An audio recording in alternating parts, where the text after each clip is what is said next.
World top 100% scholarship తో admission పొందాలి అనుకున్న India's top competitive exams IIT NEET IAS design law group 1 government jobs etcetera guidance కావాలి అన్నా India and world top universities లో medicine law finance join అవ్వాలన్నా students and parents కి career counselling కావాలన్నా మీ కెరియర్ డెసిషన్ డబుల్ చెక్ చేసుకోవాలి అనుకున్న 25 years experience doctor Satish IRSC గారిని సంప్రదించండి. హాయ్ హలో నమస్తే, నేను షాహిదా. విద్యా ఉద్యోగ అవకాశాల కార్యక్రమానికి స్వాగతం. ఈరోజు మనతో పాటు ఉన్నారు డాక్టర్ సతీష్ ఐఆర్ఎస్సి గారు. ఎన్నో సలహాలు సూచనలు ఎడ్యుకేషన్ పరంగా మనకి అందిస్తూ చాలామంది విద్యార్థులకి వాళ్ళ సక్సెస్లో భాగమయ్యారు. సో నమస్తే సార్.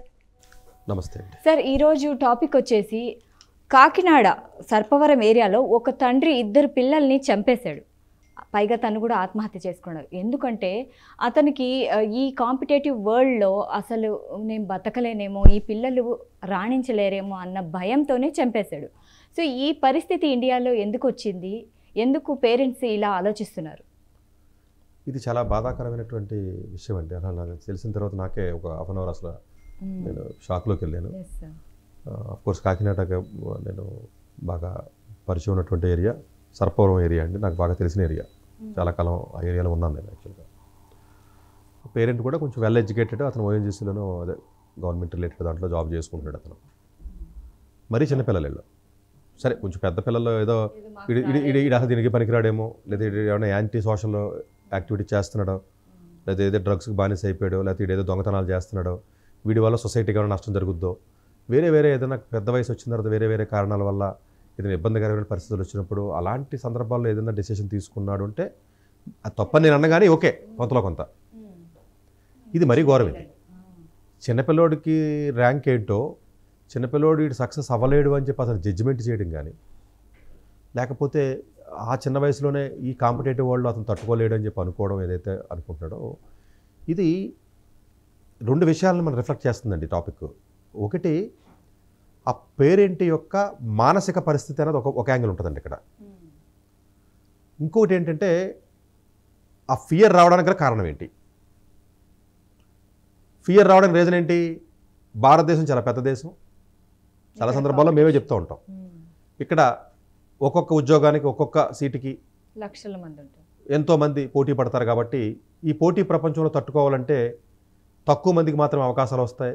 ఎంతో హార్డ్ వర్క్ చేసి ఎంతో ముందుకెళ్తే తప్ప వచ్చే అవకాశాలు లేవు. కాబట్టి చదువు పరంగా దీని చాలామంది సక్సెస్ అవ్వడానికి మల్టిపుల్గా మనం డిఫైన్ చేస్తాం అని అనడం వల్ల ఇప్పుడున్నటువంటి కోచింగ్ సెంటర్స్ కానీ లేదా కాంపిటీషన్ కానీ ఏవైతే ఉన్నాయో ఇవన్నీ కూడా మొత్తం సొసైటీ అంతా ఆ రకమైనటువంటి డిస్కషన్ జరగడం వల్ల, అన్నిటికంటే ముఖ్యంగా కంపారిజన్ రావడం వల్ల, ఆడికి ర్యాంక్ వచ్చిందనో వీడికి ర్యాంక్ వచ్చిందనో లేదా వాడు అలా వెళ్ళడనో ఈ కంపారిజన్ ఎక్కువ అవడం వల్ల మానసికంగా పేరెంట్స్ ఎలాంటి పరిస్థితిలోకి వెళ్తున్నారు అన్నదానికి ఇది ఒక ఉదాహరణ, ఎక్స్ట్రీమ్ ఉదాహరణ అండి అది. అంటే ఈ డెసిషన్ తీసుకోవడానికి అతను మానసికంగా కొంత సంఘర్షణ పడి ఉంటాడు, అంతే కదండి.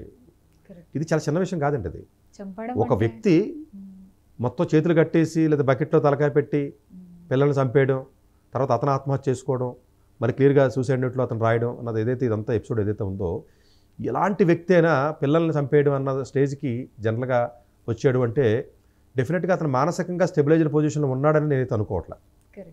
అలా అని చెప్పేసి అతను ఏదో వేరే రకమైనటువంటి మానసిక సరిగ్గా లేడని కాదు, కానీ ఏదో సైక్రాట్రీ లేకపోతే ఇంకోటి కాదు, కానీ అతను ఎమోషనల్గా కాకుండా డిప్రెస్డ్గా ఉన్నటువంటి వ్యక్తి.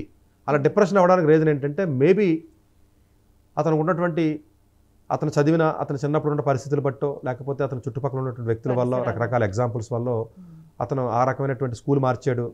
1వ తరగతి 2వ తరగతి ర్యాంక్ ఏంటో నాకు అర్థం కావట్లా. ఇది అసలు ఒక రకంగా ఇది ఆంధ్రప్రదేశ్కి సంబంధించి లేదా తెలంగాణకు సంబంధించి కాదని ఇండియా మొత్తం దీని గురించి ఇప్పుడు డిస్కస్ చేసుకుంటుంది. అసలు ఏంటిది ఈ ఎగ్జామ్స్ ఏంటి, ఈ పోటీ ఏంటి? వీడు రేపొద్దున పోటీ ప్రపంచంలో ఎమడలేడేమో, ఇతను అసలు సర్వైవ్ అవ్వలేడేమో, వీడు ఎటు కాకుండా సొసైటీకి పనికి రాకుండా అయిపోతాడా, వీడు ఎలా బతుకుతాడు అన్న ఒక డీప్ థింకింగ్లోకి వెళ్ళి అసలు వీళ్ళ అవసరం లేదు అన్న ఆలోచనకి ఇతను రావడం అనేది ఏదైతే ఉందో, ఇది ఒకటి గవర్నమెంట్ పరంగా డెఫినెట్గా ఇది ఒక క్వశ్చను. జరిగిన విషయం అయిపోయింది కాబట్టి, బట్ దీని ఉన్న కారణాలను మనం కొంచెం లోతుగా విశ్లేషించినట్లయితే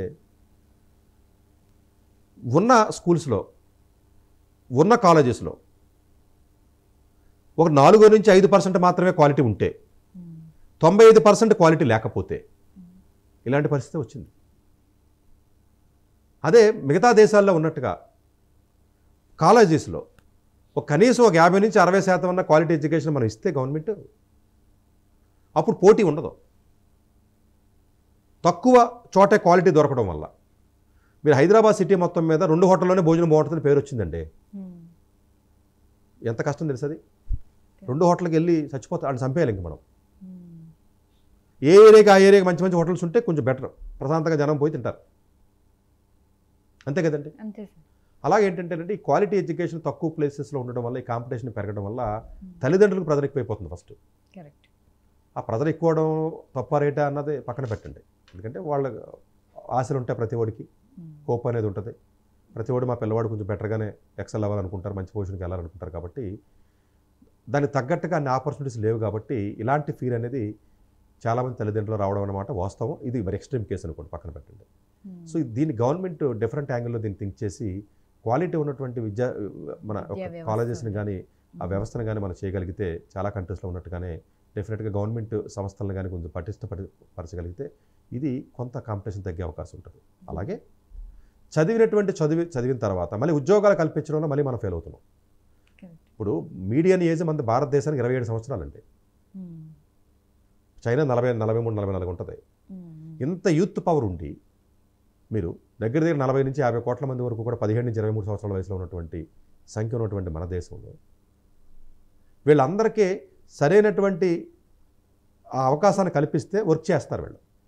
ఎక్కడా కూడా సరైనటువంటి ఇండస్ట్రీస్ కానీ ఇంకోటి కానీ రకరకాల పొలిటికల్ సిస్టమ్స్ ఇంకోటి వచ్చి వస్తున్నాయి తప్ప ఒక సిస్టమేటిక్గా లేదు. ఇప్పుడు చైనా మరి ఎలా రాగలిగిందంటే ఎవడ మాట్లాడినా కుదరదు, ఒక పాలసీ తీసుకుంటారు, గవర్నమెంట్ ముందుకెళ్తుంది. ఎన్ని ఇండస్ట్రీస్ అంటే ప్రపంచాన్ని ఈరోజు శాసిస్తున్నారండి వాళ్ళు. ఇది మనం ఎందుకు చేయలేకపోతున్నాం? 30 సంవత్సరాల క్రితం మనకంటే కింద ఉన్నారు చైనా వాళ్ళు. ఇలాంటి ఉపాధి అవకాశాలు కల్పించడంలో గవర్నమెంట్ ఏదో ఒక ఐటీ ఇండస్ట్రీనో లేదా దేన్నో చూపించి మిగతా పనికిరానోట్ల కింద చూపించి లేకపోతే ఇంకోటి చేయడం, పనికిరాని కూడా చూపించడం అంటే అలా చేశారు కాబట్టి మేము తప్పట్లేదు.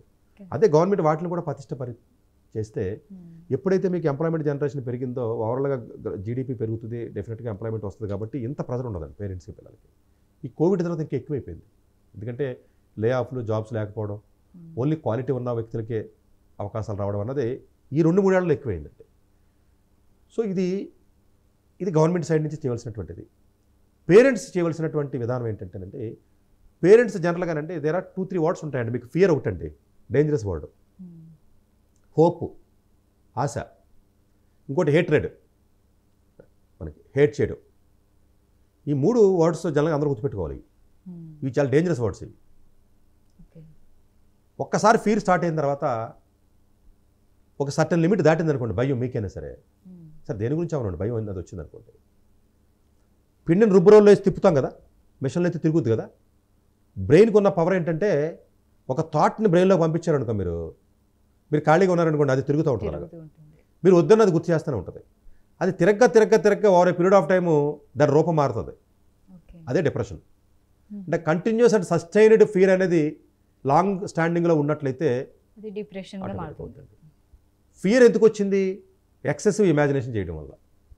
అంటే వీడు ఎల్కేజీలో ఉన్న పిల్లోడు, 1వ తరగతిలో ఉన్న పిల్లోడే పెద్ద అయిన తర్వాత వీడు ఫెయిల్ అయిపోతాడు, వీడు దేనికి పనికిరాడు అని చెప్పేసి ఆలోచన చేయడాన్నే ఎక్సెసివ్ ఇమాజినేషన్ అంటారు దాన్ని. ఆ ఎక్సెసివ్ ఇమాజినేషన్ తల్లిదండ్రులు చేయకూడదు. అందుగురించేనండి ఎన్నో సందర్భాల్లో, చాలా సందర్భాల్లో వీడియోలో మీరు అబ్జర్వ్ చేస్తే గత 2 సంవత్సరాల నుంచి మనం చెప్పే వీడియోల్లో ఎప్పుడు కూడా అందరికీ ఒకటే చెప్తూ ఉంటారు. మీరు అబ్జర్వ్ చేస్తే ఏంటి, రేపు ఎల్లుండి అవతల ఎల్లుండి గురించి వదిలేయండి. ఈ రోజు మనం ఏం చేస్తున్నామో చూడండి, ఈ రోజు చేసే పని మీద మీరు ఎఫెక్ట్ పట్టండి.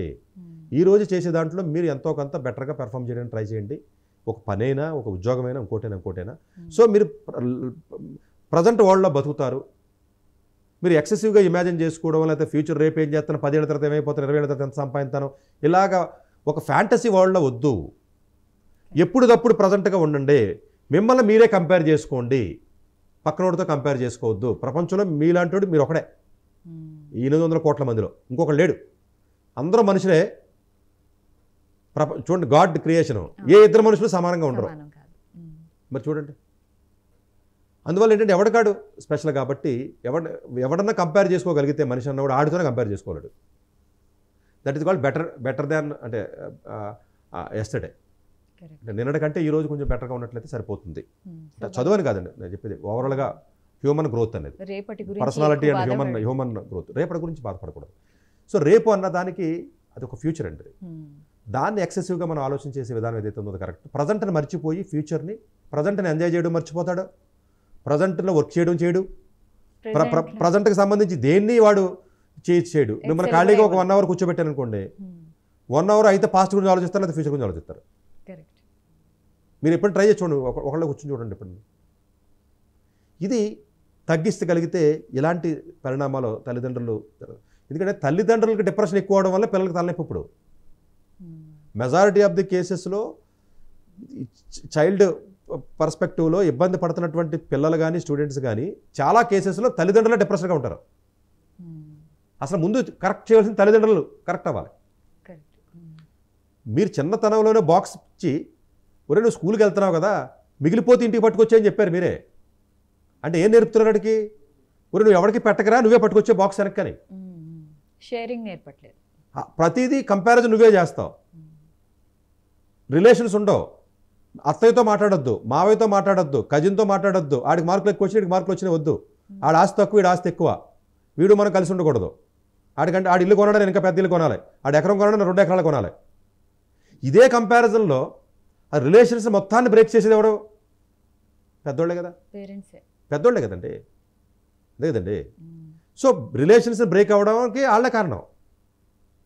చిన్నపిల్లడికి ఏం తెలుస్తుంది? 1వ తరగతి 2వ తరగతి ఇప్పుడు బ్లేమ్ చేయడానికి, ఇప్పుడు మనం లేకపోతే 4వ తరగతి 10వ తరగతి బ్లేమ్ చేయడానికి ఏం తెలిసిన బ్లేమ్ చేస్తాం మనం ఇప్పుడు అండి. అలాంటి సతీష్ గారు అతని పేరెంట్స్ని తిడతానని చెప్పి కామెంట్లు చేస్తున్నారు కింద. మన ప్రైమ్ లైన్ వాళ్ళు స్టాఫ్ తీసుకొచ్చి, సార్ ఇదేంటి సార్ పేరెంట్స్ ఇలా కామెంట్ చేస్తున్నారంటే, మరి ఎవరిని తిట్టాను ఇప్పుడు నేను? 1వ తరగతి తిట్టాను, లేకపోతే 5వ తరగతి తిట్టాలి? ఎవరిని తిట్టాలి ఇప్పుడు నేను? 12th దాకా మైనర్ ఉన్నంత వరకు ఎవరిది రెస్పాన్సిబిలిటీ? కన్నవాడిదే కదా. అంతే కదండి. మైనర్గా ఉన్న మైనర్ మేజర్ అన్న డివిజన్ వచ్చింది అక్కడ. మేజర్ అంటే మేజర్ అయిన తర్వాత వాడు లైఫ్. అందువల్ల ఏంటంటేనంటే మీకు రిలేషన్స్ కానీ సెన్సిటివిటీ పోయింది. ఇంకొక అన్నింటికంటే కారణం ఈ డిప్రెషన్స్కి వీటికి కారణం ఏంటంటే పేరెంట్స్ పిల్లలు ఇలా అవ్వడానికి కారణం స్పిరిచువల్ నాలెడ్జ్ ఉండదు. ఇప్పుడు దేవుడి దగ్గరికి వెళ్ళి రోజు దండం పెట్టుకోండిరా, పూజ చేయండిరా అని చెప్తే దేవుడు లేడని డిబేట్లు పెడుతున్నాం మనం. మనకు తెలివి ఎక్కువైపోయింది మనకి. దాని ఎవడో రాంగ్ ఓపరంలో అటు కూర్చుని వాడు దేవుడు లేడని చెప్తే లాజికల్గా చెప్తే వీడు కరెక్ట్ అని చెప్పేసి 1,00,000 మంది 1,000 మంది 1,00,000 మంది ఫాలోవర్ వాడికి. అంతే తప్ప దానివల్ల ఏం కలిసి వస్తుంది? ఇప్పుడు ఒక బిలీఫ్ సిస్టమ్ ఉంటే కనీసం కరెక్ట్గా ఉంటావు, దేవుడు చూసుకుంటాడు లేడే అని అనుకోవడానికి కూడా. అదే తండ్రికి స్పిరిచువల్ నాలెడ్జ్ ఉండుంటే, స్పిరిచువల్ ఫాలోవర్ అయి ఉంటే, అది బైబిల్ కానివ్వండి లేకపోతే ఖురాన్ కానివ్వండి, వాటెవర్ ఇట్ ఇస్, మానవ ప్రయత్నం మనం చేసినట్లయితే రిజల్ట్ అనేది భగవంతుడే చూసుకుంటాడని బలంగా నమ్మితే ఇది జరిగి ఉండేదా? స్పిరిచువల్ పర్సన్ కొన్ని అడ్వాంటేజ్ ఏంటి చెప్పమంటారా? రిజల్ట్ గురించి అది ఎక్కువ వెయిట్ చేయడు. మీరు చాలామంది చూడండి, స్పిరిచువల్గా ఉన్నవాళ్ళు మానవ ప్రయత్నం మనం చేద్దాం, తర్వాత దేవుడు డిసైడ్ చేస్తాడు. నాకు ఇంతే ఇవ్వాలని రాసి పెట్టడానికి ఇంతే ఇచ్చాడు, నాకు ఇదే సీట్ రావాలని ఇదే ఇచ్చాడు, వీడే మొగుడు కింద రావాలని వచ్చాడు, వీడే వచ్చాడు. ఎవ్రీథింగ్ గాడ్ డిసైడ్ చేస్తాడని బలంగా నమ్ముతాడు. అది మంచిదని చెప్తానండి నేను. అది మూర్ఖత్వం, మూఢనమ్మకాలని చెప్పేసి వాదించి వాళ్ళు వాదించవచ్చు. లాజికల్గా ఎన్నైనా మాట్లాడచ్చండి. మీరు ఎవరిని పట్టరండి, నేను మాట్లాడగలను. అది కాదండి. ఎప్పుడైతే ఒక బిలీఫ్ సిస్టమ్ వచ్చిందో మనిషికి, వాడు కరెక్ట్గా లైన్లో ఉంటాడు. మీకు భయం ఏదండి? కనీసం భగవంతుడన్నా భయం ఉంటే కనీసం మీరు కరెక్ట్గా ఉంటారండి. తల్లిదండ్రులు ఎవడో అసలు పెళ్ళాన్ని ఎవడో భయపడడం, పెళ్ళ మొగుడికి భయపడడం, తల్లిదండ్రులు భయపడరు, ఇంకా కొద్దిగా పిల్లలకు భయపడుతున్నారులేండి ఇప్పుడు కర్మకి. పిల్లలకు తల్లిదండ్రులు భయపడే రోజులు వచ్చినాయి. సో అందువల్ల ఏంటంటే స్పిరిచువల్ అవేర్నెస్ ఎక్కువ ఉన్నటువంటి పిల్లలు కానీ తల్లిదండ్రులు కానివ్వండి, జనరల్ కానివ్వండి, ఎలాంటి పనులు ఎవరు చేయరు. మరి అది పేరెంట్స్ కరెక్షన్ చేసుకోవాలి కదా, పిల్లలకు నేర్పించాలి కదా. నీకే దేవుడు దైవభక్తి లేదు, పిల్లడికి నేర్పిస్తావు? నువ్వే దేవుడు లేడని చెప్పేసి నువ్వే వాదిస్తుంటే, ఆ మాత్రం ఈ మాత్రం కొట్టు సత్తుంటే జనాలే, ఇంకేం నేర్పిస్తున్నట్టు నువ్వు? మరి అది కరెక్షన్ చేసుకోవాల్సినటువంటి విధానం ఉంది. అందువల్ల పేరెంట్స్ కూడా డిప్రెషన్లోకి వెళ్ళకూడదండి. అలాగే నేను చెప్పిన హేట్రెడ్ అంటే ఇప్పుడు నెగిటివ్ ఒపీనియన్స్ కానీ, అసహించుకోవడం కానీ, కోపం తెచ్చుకోవడం కానీ, ఇలాంటి ఏవైతే ఎలిమెంట్స్ ఉన్నాయంటే ఇది చాలా డేంజరస్ అండి. అది ఇప్పుడు అంటే చూసారా, ఇమాజిన్ చేసేసుకున్నాడు అతనే, జడ్జ్ చేసేసాడు. 10 ఏళ్ళ తర్వాత ఏమవుతాడని ఎవడు జడ్జ్ చేయగలడంటే? నిర్ణయం కూడా తీసేసుకున్నాడు, అయిపోయింది. మనం ఎట్లా జడ్జ్ చేస్తాం? ఒక 1 year 2 years జడ్జ్ చేయడం తప్పలేదు, చేస్తాం. అంతే కదా. ఇప్పుడు 9th ఉన్నాడు అనుకోండి, 10th ఉన్నాడు, 11th 12th ఎలా పెర్ఫామ్ చేస్తారని జడ్జ్ చేయడంలో కొంతవరకు న్యాయం ఉంది. 1వ తరగతి 25 ఏళ్ళ తర్వాత ఎలా ఉంటాడో ఎలా జడ్జ్ చేస్తామండి మనం. నియరెస్ట్ అంటే మనం జడ్జ్ చేయొచ్చు, కొంత తప్పులేదు అది, ఓకే. కొంతలో మనం ఏదైనా ఆల్టర్నేటివ్ ప్లాన్ చేసుకోవచ్చు. మేమే చెప్తాం, ఒరే కొంత దగ్గరలో ఉన్నప్పుడు రియలిస్టిక్గా ఉండంటారా, ఇలా కాదు ఇంకో ఆప్షన్ ఉంటుంది, ఇంకో ఆప్షన్ కాదని చెప్తాను మనం. ఇది మరీ గవర్నమెంట్. అందువల్ల ఏంటంటే ఎక్సెసివ్గా మీరు మన ఎక్సెసివ్ డ్రీమింగ్ వెళ్ళడం, ఎక్కువ డ్రీమింగ్ చేసినా కూడా ఇలాంటివి జరుగుతాయండి. ఎక్కువ కంపారిజన్ చేసినా ఇలా జరుగుతూ ఉంటాయి. ప్లస్ వీటికంటే ఇంకో కారణం ఏంటంటే పిల్లలకి జనరల్గా చాలామంది డిప్రెషన్లోకి వెళ్ళి ఇలా సూసైడ్ చేసుకోవడం, అది కెరీర్ పరంగా ర్యాంకులు రావని ఇంకోటి చేసుకోవడం రీజన్ ఏంటంటే మొబైల్స్, సోషల్ మీడియాస్ ఎడిక్ట్ అవ్వడం, డ్రగ్స్ ఎడిక్ట్ అవ్వడం. మరి ఇవి ఉండడం వల్లే లోన్లీనెస్ వచ్చేస్తుంది ఎక్కువ. ఇవన్నీ కూడా ఏంటంటేనంటే మల్టిపుల్ ఫ్యాక్టర్స్ అండి. గవర్నమెంట్ తరపుని మిస్టేక్స్ ఉంటాయి, పేరెంట్స్ చేయవలసినటువంటి రోల్ ఉంటుంది, అలాగే టీచర్స్ ఏదైనా ఉంటే స్కూల్లో వాళ్ళ రోల్ ఉంటుంది, సొసైటీలో ఉన్న పక్కన ఉన్నటువంటి వ్యక్తులు కానీ ఫ్రెండ్స్ కానీ రిలేషన్స్ ఉంటే వాళ్ళ రోల్ ఉంటుంది, సెల్ఫ్ రోల్ ఉంటుంది. ఇప్పుడు ఎవరినైనా మనం బ్లేమ్ చేయడానికి ఉంటుందండి ఇక్కడ. తల కాస్త ఏదో పాపం పంచుకున్నట్టుగా మనందరం పంచుకుని సొసైటీని ఇలా తయారు చేసినట్లు లెక్క. అందువల్ల ఏంటంటేనంటే వీలున్నంత వరకు జనాలు మనం మార్చలేం కాబట్టి, మనం మారగలం కాబట్టి, జనాలను మార్చి అరిసినే ఉపయోగం లేదు కాబట్టి మనం అనుకుందాం ముందు మనం మారిపోదాం అంటాను నేను నిన్ను మార్చలేను, నాకు నచ్చలేదు నువ్వు, నేను మారిపోతే వదిలిపోయింది కదా. ఇప్పుడు అర్జెంట్గా నిన్ను మార్చడానికి నా వల్ల అవ్వట్లేదండి, నేను మారిపోతే పర్ఫెక్ట్, గొడవలేని పని నాకు అది. అందువల్ల ఏంటంటే తల్లిదండ్రులైనా ఏదన్నా మీరు ఇచ్చి ఫీడే, మీరు ఇచ్చి ఇంటేకే వేరే రూపంలో అవుట్కమ్ కింద వస్తుంది. సో డెఫినెట్గా ఏంటంటే ఎవరైనా పేరెంట్స్ కంటిన్యూస్గా అలాంటి ఆలోచనలు వస్తే ఏదైనా కౌన్సిలర్ దగ్గరికి వెళ్ళటం కానీ, లేకపోతే ఏదైనా కొంత స్పిరిచువల్గా దేవుడికి భగవంతుడి దగ్గరగా అవడం వల్ల అలాంటివి చేసినట్లయితేనంటే ఇలాంటి థాట్ ప్రాసెస్ ఏ పేరెంట్కి రాదు. బతకడానికి చాలా మార్గాలు ఉంటాయండి, చదువు అనేది ఒక మార్గం, దానికి సంబంధించిన ఎక్స్పర్ట్ని కాబట్టి నేను అది చెప్తా. వేరే రకాల మార్గాలు ఉన్నాయి, చాలా మార్గాలు ఉంటాయి. చాలామంది బతుకుతున్నారు, మా క్లాసులో దేనికి పనికిన వెనకాల ఉన్నవాడు 100 కోట్లు సంపాదించిన 3 మంది ఉన్నారు మా క్లాస్లోనే. సో ఒక డౌట్ సార్, ఇప్పుడు స్కూల్లో ఇలాంటి పేరెంట్స్ ఎవరైతే ఉన్నారో కొంచెం గెస్ట్ చేయొచ్చు, టీచర్స్ ఈజీగా చేయొచ్చు. సో వాళ్ళు కొంచెం పిలిచి మంచిగా మాట్లాడి వాళ్ళకి కౌన్సిలింగ్ ఇవ్వచ్చు కదా, టీచర్స్ అయినా కూడా. ఎలా ఇవ్వాలంటేనంటే ఇప్పుడు మా దగ్గర కూడా చాలామంది వస్తారండి, మంచిగా చదవాలి, ర్యాంకులు తెచ్చుకోండి మేము చెప్తాం. అవకాశం లేనప్పుడు ఎలా కౌన్సిలింగ్ చేస్తాం తెలుసా మేము, నువ్వు రియలిస్టిక్లో బ్రతకరా, నువ్వు అనుకున్న ఇమాజినేషన్ కరెక్ట్ కాదు, పిల్లవాడికి అంత ఎబిలిటీ లేదు, నువ్వు ఏదేదో ఊహించుకుని ఏదో చేసేకు, నీ రియలిస్టిక్గా ఉండి ఇతనికి ఉన్న వేరే ఆప్షన్ ఏదైనా ఉంటే ఈ ఆప్షన్కి వెళ్ళు, నువ్వు సంవత్సరానికి 1 కోటి రూపాయలు సంపాదిద్దామన్నా 50 లక్షలు సంపాదిద్దామన్న డ్రీమ్ నుంచి బయటకు వచ్చే రియలిస్టిక్గా ఉండు అని చెప్పి రియాలిటీలోకి దించేసామనుకోండి ఇంకా డిప్రెషన్లోకి వెళ్తాం. మీకు 4 లక్షల జీతం కావాలని చెప్పేసి ఉద్యోగం అనుకుంటా ఉన్నారనుకోండి, రాలేదనుకోండి, రోజు బాధతో ఉద్యోగం చేయాలి మీరు. మీకు క్లారిటీ వచ్చేసింది అనుకోండి, నాకున్న స్కిల్కో లేకపోతే నాకున్న దీనికో నాకున్న జాబ్కి ఇంత శాలరీ హ్యాపీగానే ఉంటారు కదా. అందువల్ల ఏంటంటే రియాలిటీకి మీరు దగ్గరగా ఉన్నప్పుడు మళ్ళీ ఇలాంటివి జరగవు. మ్యాక్సిమం రియాలిటీకి దగ్గరగా లేనప్పుడు ఇలాంటివి జరుగుతూ ఉంటాయి. ఎక్కువగా చూడండి, మనం చెప్పే వీడియోస్ అన్నింటిలో కూడా రియాలిటీకి దగ్గరగానే చెప్పడానికి ఎక్కువ ప్రయత్నం చేస్తాను, మనకు నచ్చకపోయినా. నీ వల్ల కాదో లేకపోతే నీకు కాదో అన్నప్పుడు దాన్ని ఇంకా ఇంజెక్ట్ చేసేస్తే ఇంకా దాని మీద కోరిక పెంచుకుని ఇంకా డిప్రెషన్లోకి వెళ్తాడండి. దాన్ని వీలున్నంత వరకు తొందరగానే బయటకు తీసేసి వేరే దారి ఉందని చెప్పి తోసేస్తే వదిలిపోయింది కదా. ఇప్పుడు పిల్లలు సూసైడ్ చేసుకున్నా ఎక్సెసివ్ డ్రీమింగే, ఎక్సెసివ్ కంపారిజనే, ఫియరే, భయమే, ఆశే. తల్లిదండ్రులు చేసినా అదే తప్పు, అబ్జర్వ్ చేయండి. సో అందువల్ల ఏంటంటేనంటే దీని అంతటికీ మనం అబ్జర్వ్ చేసినట్లయితే ఏ మనిషి అయితే రియలిస్టిక్ దగ్గరగా బతుకుతాడో ప్రాక్టికల్గా, ఏది పడితే మోటివేట్ చేసేసుకుని ఏది పడితే అయిపోతామని చెప్పేసి అనుకుని లాస్ట్లో అప్సెట్ అయ్యి ఇంట్లో కూర్చుని డిప్రెషన్లోకి వెళ్ళటం కంటే వాడు ఎక్కువగా బాధపడ్డాం. మీరు ఎప్పుడైతే రియాలిటీకి దూరం వెళ్తాడో మనిషి, ఎక్కువ కోరిక బలంగా కెపాసిటీకి మించి కోరిక మనం పెంచుకుంటాము, ఏదో అయిపోవాలని చెప్పేసి ఏదేదో మనం ఊహించుకుంటాము, ఆబ్వియస్గా ఇలాంటి ఇబ్బందులు వస్తాయి. అలా అని చెప్పేసి టార్గెట్ ఏం చేయకుండా యోగిలాగా ఉండమని కాదు. నాకు రూపాయి సంపాదించే అవకాశం ఉన్నప్పుడు ₹1.5 నేను టార్గెట్ పెట్టుకోవాలి. నేను రూపాయి సంపాదించగలిగే పరిస్థితిలో ఉంటే ₹10 టార్గెట్ ఎట్లా పెడతాను నేను ₹5? అదే రియాలిటీ అంటేనండి. అప్పుడు మనశ్శాంతిగా ఉంటారు కదా మీరు. సొసైటీకి అందరూ కావాలి. సో అందువల్ల ఏంటంటే డెఫినెట్గా కాంపిటీషన్ ఎక్కువ ఉండడం వల్ల భారతదేశంలో ఇలాంటి ఇబ్బంది రావడం అనేది బాధాకరం. నిజంగా అది డెఫినెట్గా అలాంటి సిచ్యువేషన్ ఉంది. చాలా దేశాల్లో ఉంది, మన భారతదేశంలో కూడా ఉంది. బట్ దీన్ని జయించాలంటే మానసికంగా యాటిట్యూడ్ని మార్చుకుంటే జయించగలం తప్ప సడన్గా అందరికీ అవకాశాలు, అందరికీ ఉద్యోగాలు, అందరికీ సీట్లు రావు. కాబట్టి మన ఆలోచన విధానాన్నే మార్చుకోగలిగితే మనం హ్యాపీగా ఉంటాం అన్నది నేను చెప్తున్నా. మిగతా సిచ్యువేషన్స్ నేను మార్చలేను కదండి. మనం ఆలోచన మార్చుకుని పెద్దవాళ్ళు ఆ ఆలోచనని ప్రాపర్గా కానీ పిల్లలకు మనం ఇవ్వగలిగితే ఇబ్బంది ఉండదు. అంతే తప్ప మనం అన్రియలిస్టిక్లో ఉండి మనం ఏదో క్యాలిక్యులేషన్ చేస్తే తప్పు. అలాగే చిన్నపిల్లలు కూడా వాళ్ళ ఎక్సెసివ్గా డ్రీమింగ్ చేయడం, ఎక్సెసివ్గా మాట్లాడడం చేస్తే ఇమీడియట్గా కట్ చేయాలి.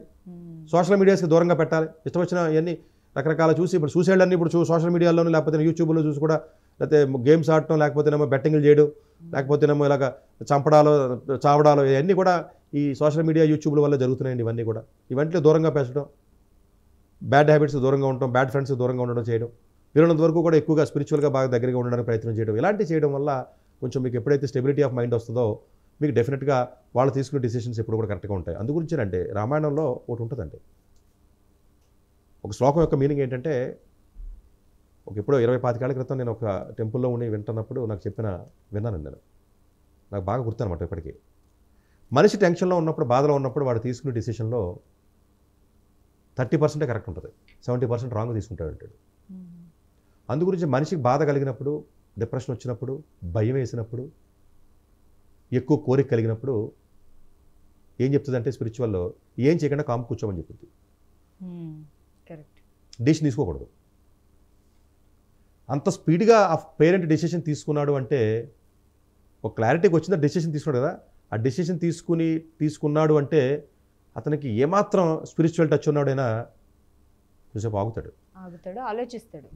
ఎన్నో దెబ్బలు తగిలిన తర్వాత నేను లైఫ్లో పాటించిన అతి తక్కువ 4-5 ఫార్ములాస్లో ఇప్పటికే ఇదొకటండి. బాగా ఎక్కువ పని ఉన్నా ఏమి చేయకుండా కూర్చుంటాను నేను, బియాండ్ నా కెపాసిటీ. బాగా ఇబ్బందికరమైన పరిస్థితిలో ఉండి, కొంచెం బాధాకరమైన పరిస్థితిలో ఉంటే ఏ డెసిషన్ తీసుకోను, కామ్ కూర్చుంటాను. ఎంతమంది తిట్టినా ఇలా కూర్చుంటాను అంతే. బ్రెయిన్ స్టెబిలైజ్ అవ్వాలి. బాగా ఇంకా ఇబ్బంది ఉందనుకోండి, బయటికి వెళ్ళిపోయి వేరే కొత్త ప్లేస్లో 4 సినిమాలు చూస్తాను. పోయి ఇంత టెన్షన్లో సినిమాలు చూస్తున్నాం ఏంటంటే ఇంకా మన వల్ల బియాండ్ నా కంట్రోల్ కదా, అదొకటి చేయగలను కాబట్టి అదొకటి చేస్తున్నాను. మనిషి అందుకే అది కంట్రోల్ మన చేతిలో కూడా ఉండదు కదా. అందువల్ల ఏంటంటేనంటే ఎక్కువ బాధలో ఉన్నప్పుడు లేదా ఏదో ఆలోచించినప్పుడు డెసిషన్ ఫాస్ట్గా తీసుకోకూడదు మనిషి. ఆ తీసుకున్న డెసిషన్ ఎప్పుడు కూడా 30% కరెక్ట్ ఉంటుంది, 70% కరెక్ట్గా ఉండదండి. అంటే ఎగ్జాక్ట్గా నేను అర్థం అవడం గురించి పర్సెంటేజ్లో చెప్పాను, ఆ శ్లోకంలో మీనింగ్ అది కాదు కానీ, బట్ రఫ్గా చెప్తున్నాను మీకు అది. ఇది డెఫినెట్గా ఇది జరిగింది చాలా బాధాకర సంఘటన. దీని నుంచి తల్లిదండ్రులు కానీ, సొసైటీ కానీ, టీచర్స్ కానీ, అటు గవర్నమెంట్ కానీ అందరూ కూడా ఇలాంటివి మళ్ళీ జరగకుండా ఉండాలి అంటే మన ఆలోచన విధానంలో మార్పే రావాలి తప్ప మనం ఎవరినో ఏదో అనటం వల్ల ఇమీడియట్గా మార్పు జరగదు. కాబట్టి మనల్ని మార్చుకుంటూ, మన ఆలోచన విధానాన్ని కానీ, మన యాటిట్యూడ్ కానీ మార్చుకుంటూ అదే పిల్లలకు కానీ మనం ఇవ్వగలిగితే డెఫినెట్గా ఇలాంటివి మళ్ళీ రాకుండా ఉండే అవకాశాలు ఉన్నాయి. Right, thank you so much sir for your valuable time. And చూసారు కదా, ఈ కాలంలో పేరెంట్స్ యొక్క థాట్ ప్రాసెస్ ఎలా ఉంది అని మనం తెలుసుకున్నాం, ఎలా ఉండాలి అని మనకి డాక్టర్ గారు చెప్పారు. సో ఇది ఇవాల్టి కార్యక్రమం. మరో ఎపిసోడ్లో మళ్ళీ కలుద్దాం. Until then bye. Doctor A Satish గారు ఏపీ తెలంగాణ విద్యార్థులకు సుపరిచితమైన పేరు. సతీష్ గారు 2001 యూపీఎస్సీ పరీక్షల్లో ఉత్తీర్ణులై ఇండియన్ రైల్వే విభాగంలో ఉద్యోగం సాధించారు. సతీష్ గారు చదివిన చదువులు engineering, MTech, MBA, executive MBA, MSc, MBA HR, MA psychology లాంటి పోస్ట్ గ్రాడ్యుయేషన్ డిగ్రీలతో పాటు డాక్టరేట్ కూడా చదవడం జరిగింది. డాక్టర్ సతీష్ గారు నిరంతర విద్యార్థి. అలాగే సతీష్ గారు పలు ప్రతిష్టాత్మక కాంపిటేటివ్ పరీక్షల్లో యూపీఎస్సీ నిర్వహించే సివిల్ సర్వీసెస్ పరీక్షల్లో 159వ ర్యాంక్, అలాగే ఇంజనీరింగ్ సర్వీస్లో 24వ ర్యాంక్, గేట్ ఎగ్జామ్లో 4వ ర్యాంక్, క్యాట్ ఎగ్జామ్లో 99.8%, జీమాట్ ఎగ్జామ్లో 760 స్కోర్, ఇలా పలు కాంపిటేటివ్ ఎగ్జామ్స్లో మొదటి ప్రయత్నంలోనే ఎన్నో ర్యాంకులు సాధించారు. ఇన్ని క్వాలిఫికేషన్స్, డిఫరెంట్ కాంపిటేటివ్ పరీక్షల్లో ర్యాంకులు సాధించిన వ్యక్తులు మన ఇండియాలో చాలా అరుదని చెప్పాలి. ఇలాంటి అకాడమిక్ల పరంగా, కాంపిటేటివ్ల పరంగా ఇన్ని ర్యాంకులు సాధించడంతో పాటుగా గవర్నమెంట్ ఉద్యోగం చేస్తూ పలు అవార్డులు తీసుకున్నారు. సతీష్ గారికి జనరల్ మేనేజర్ అవార్డు జోనల్ లెవెల్లో, ఆల్ ఇండియా లెవెల్లో నేషనల్ లైఫ్ టైమ్ అచీవ్మెంట్ గుర్తింపులు దక్కాయి. అప్రిసియేషన్ ఆఫ్ ప్రెసిడెంట్ ఇండియా నుంచి గానీ life time Sevashri award from Andhra Pradesh మంత్రుల నుంచి అందుకున్నారు. వీటితో పాటు పలు రకాల అవార్డులు అందుకున్నారు. ఎన్నో ప్రతిష్టాత్మక ఆర్గనైజర్స్ సంస్థలో పర్మనెంట్ మెంబర్గా ఉన్నారు. కష్టపడి పైకి వచ్చిన వ్యక్తి కావడం వల్ల గత 20 సంవత్సరాల నుంచి ఎంతో మంది చిన్నపిల్లల దగ్గర నుండి 5, 6 తరగతి విద్యార్థుల నుంచి పెద్ద పెద్ద పీజీ, పీహెచ్డీ కాలేజీలకు వెళుతూ విద్యార్థులకి అవగాహన కల్పిస్తూ ఉంటారు. ప్రతి విషయంపైన డాక్టర్ సతీష్ గారు స్పష్టమైన అవగాహన కలిగి ఉన్నారు. డాక్టర్ సతీష్ బలంగా నమ్మే సూత్రం ఏంటంటే అవేర్నెస్ ఈజ్ ఎవ్రీథింగ్. మనిషికి అవేర్నెస్ ఉంటే ఏదైనా సాధించగలరు. ఒక్క మోటివేషన్తోనే కాదు, ఏది చెయ్యాలి, ఏది చేయకూడదు, ఎలాంటి డెసిషన్ తీసుకోవాలనే విషయాలపై, ముఖ్యమైన విషయాలపై అవగాహన కల్పిస్తూ ఉంటారు. అలాగే గవర్నమెంట్, ప్రైవేట్ జాబ్లే కాకుండా ప్రపంచ దేశాల్లోని జాబ్స్పై కూడా అవగాహన కల్పిస్తూ ఉంటారు. ఉద్యోగాలతో పాటు పెద్ద చదువులైన ఐఐటి వంటి వాటిపై సెషన్స్ నిర్వహిస్తూ ఉంటారు. ఇప్పటి వరకు 3 లక్షల సెమినార్లు ఒక్క రూపాయి తీసుకోకుండా ఉచితంగా నిర్వహించారు. ఇందులో భాగంగా మన ప్రైమ్ 9 ద్వారా విద్యార్థులకి మోటివేషన్ ఇవ్వడానికి మీ ముందుకు వస్తున్నారు డాక్టర్ సతీష్ గారు. వరల్డ్ టాప్ 100% స్కాలర్షిప్ తో అడ్మిషన్ పొందాలి అనుకున్నా, India top competitive exams IIT, NEET, IAS, design, law, group 1 government jobs etcetera guidance కావాలి అన్నా, India and world top universities లో మెడిసిన్, లా, ఫైనాన్స్ జాయిన్ అవ్వాలన్నా, స్టూడెంట్స్ అండ్ పేరెంట్స్ కి career counselling కావాలన్నా, మీ కెరియర్ డెసిషన్ డబుల్ చెక్ చేసుకోవాలి అనుకున్నా, 25 years experience doctor Satish IRSC గారిని సంప్రదించండి.